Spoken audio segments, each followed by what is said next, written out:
Dies irae, dies illa, solvet seclum in favilla. Tesse David cum Sibylla. Hey guys, Dealin Dan Hawke here, and have I got a deal for you. Now, in the business of selling cars, one of my favorite tactics was telling you which car sold the best, because clearly that must be the best, right? Would you turn in all that money you saved working at the KFC for something that sold slightly less? Of course you wouldn't. You're an individual, and nothing says individual like a mass-produced product that everyone has. So naturally, when I started this business of selling you fine pieces of literature, I realized I could use the same tactic. So what is the literature equivalent of a Ford F-Series? Why, the Bible, of course, the most printed book of all time. You can't walk out the door these days without tripping over a Bible. If only they sold cars like this.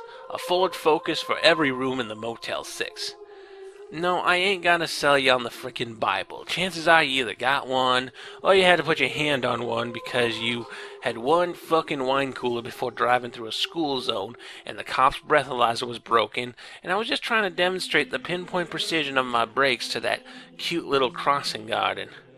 Look, you don't need me to sell you on the Bible, but what I have here are 3 different add-ons that you can attach to your Bible to personalize it and make it truly yours.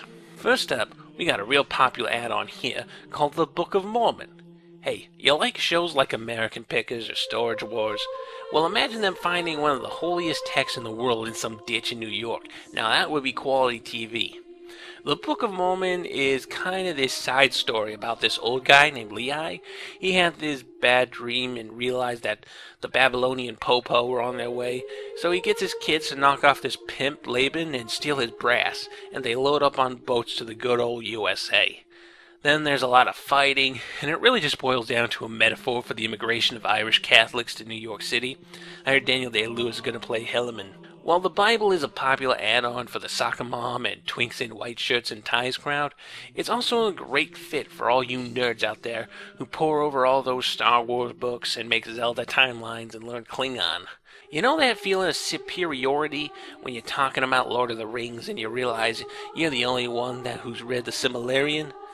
Now you can get that feeling when talking to those kids who go to Sunday school too. Yeah, the Sermon on the Mount is cool, but I bet you don't know what was going on in America at the time. Jesus even has a cameo near the end, like one of those after-the-credit scenes in those Marvel superhero movies. But maybe you're looking for something a little more sexy. Like you're reading the Bible and are going, yeah, this is great and all, but I really want to see Jesus and Mary Magdalene getting it on. Well, then might I suggest this little beauty, The Last Temptation of Christ, by Nike Kazazagzinki. So there's this scene in the Bible when Jesus is in the desert, and Satan pops along and is all, "Wow, Jesus, what you doing here? You look hungry. You want a snack? I got some trail mix and half a bottle of Dasani here." "No? Okay. You want to come along? I'm planning on base jumping off the Temple of Jerusalem. It's gonna be pretty rad." "No? Okay. Well, I gotta go. We should catch up sometime. Hey, tell you what, like me on Facebook, and I think I can make you the ruler of the world. I've been pulling some strings and MySpace guy? Oh, well, okay. Later, Gator." Yeah, now imagine that. Only Satan keeps bucking Jesus like that for his entire life. "Hey, Jesus, those are some really nice penny loafers. Probably more comfortable than those crappy sandals you're wearing, and look, the shopkeeper is looking the other way. Come on, you pussy, grab them penny loafers." And then he keeps doing that until he's all, "Oh shit, Jesus, what happened to you? It's like a Home Depot exploded on your back. Here, let me get you out of that mess. Hey, whatever happened to that prostitute you're hanging out with? Did you hit that?" "No." "Okay, that's it. After I clean you up, I am so getting you laid."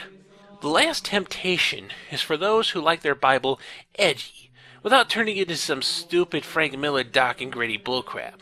It got a bad rep for a while there, but that was mostly for people who never gave it a proper test drive. Take this around the block and you'll realize there's a lot more under the hood than just the fate of Jesus' dick. Finally, for those who want something both epic and poetic, I got this darling from John Milton Bradley, One Paradise Lost. See, Satan is probably the most famous bad guy in all the world. Remember all those people we killed in the Bible? Like, well, there was Job's family, but that was because of a bar bet he made with God. Anyway, totally powerful, super bad guy. So naturally, such a powerful figure needs an origin story. That's like the best idea ever.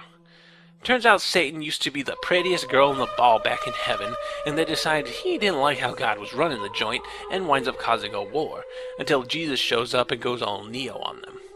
Satan gets his ass kicked and winds up in hell, but since this is Satan, that's really just sending him to his room without his supper. Better to make it rain in hell than get served in heaven, yo. Pissed off, Satan turns into a snake and gets Adam and Eve to... Nah, that would be giving it away. And yeah, it's epic, in that it's really fucking long. It could take as much as 3 DMV trips to finish it. And it's a poem, in that it rhymes.